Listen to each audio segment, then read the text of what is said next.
ஒரு வயதான ஒரு அப்பா வந்து படுத்த படுக்கையா வந்து இருக்காரு. தன்னுடைய மகனை வந்து கூப்பிடுறாரு. கூப்பிட்டு தம்பி அங்க பக்கத்துல அந்த பீரோல ஒரு வாட்ச் ஒன்று இருக்கு, அந்த வாட்சை நீ எடுத்துட்டு வா அப்படிங்கிறாரு. அவர் பழைய வாட்ச் பையன் போய் பார்க்கறான். அந்த பழைய வாட்ச் எடுத்துட்டு வந்து வரான். எடுத்துட்டு வந்து அவங்க அப்பாட்ட காமிச்சு என்னங்கப்பா செய்யணும் அப்படிங்கிறாப்புல.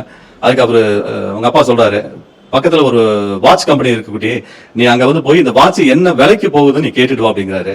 அந்த பையன் உடனே வந்து அந்த வாட்ச் கடைக்கு வந்து போறான். வாட்ச் கடைக்கு போனோடனே வாட்ச் கடைக்காரர் வந்து பாக்குறாரு.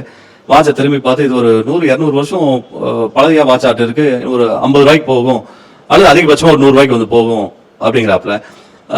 உடனே அந்த பையன் திருப்பி அவங்க அப்பாட்ட வந்து சொல்றாரு, இந்த மாதிரி வந்து ஒரு அதிகபட்சமா 100 ரூபாய்க்கு வந்து வாட்சை வந்து கேட்கறாங்க அப்படின்ட்டு. அப்பா சொல்றாரு, பக்கத்துல ஒரு அடகு கடை ஏதாவது இருக்கா பாரு தம்பி, அங்க போய் நீ என்னன்னு கேட்டுட்டு வா அப்படிங்கிறாரு.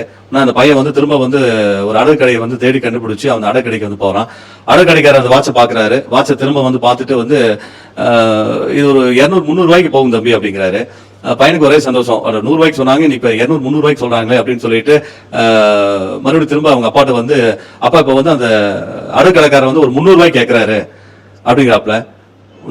அவங்க அப்பா சொல்றாரு, தம்பி ஏதாவது வந்து மியூசியம் இங்க பக்கத்துல இருக்கான்னு பாரு, நீ அந்த மியூசியத்துல போய் இந்த வாட்ச் என்ன விலைக்கு வந்து அவங்க எடுத்துக்குவான்னு கேளு, வித்துறாத என்ன விலைக்கு மட்டும் எடுத்துக்குவாங்கன்னு கேட்டு நீ வா அப்படிங்கிறாப்ல. பையன் வந்து அங்க இருக்க ஒரு மியூசியத்துல வந்து போய் அந்த வாட்சை வந்து காமிக்கிறாரு. மியூசியத்துல இருக்கிறவங்க வந்து அந்த வாட்சை வந்து பார்த்துட்டு 200 வருஷத்துக்கு மேல பழமையான வாட்ச் இந்த வாட்ச் வந்து கொடுத்தீங்கன்னா இப்பவே உங்களுக்கு ஒரு 30 லட்சம் ரூபாய்க்கு இந்த வாட்சுக்கு வந்து நாங்க வந்து கொடுக்குறோம். ஏன்னா இந்த மாதிரி வாட்ச் இப்போ வந்து கிடைக்கிறதுல எங்களுடைய மியூசியத்துல இதை வைக்கும் போது நிறைய பார்வையாளர் வந்து பார்ப்பாங்க, பார்க்கும்போது இருக்கும் 30 லட்சம் ரூபாய்க்கு நான் வந்து இதை கொடுக்குறேன் அப்படின்னு பையனுக்கு பயங்கரம் சந்தோஷம் ஆயிடுச்சு.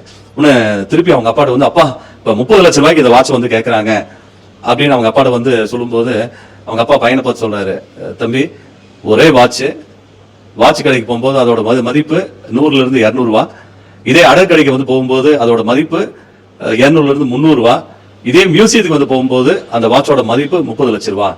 வாட்ச் ஒரே வாட்ச் தான், அந்த இருக்கிற இடத்தை பொறுத்து அந்த வேல்யூ வந்து மாறுது.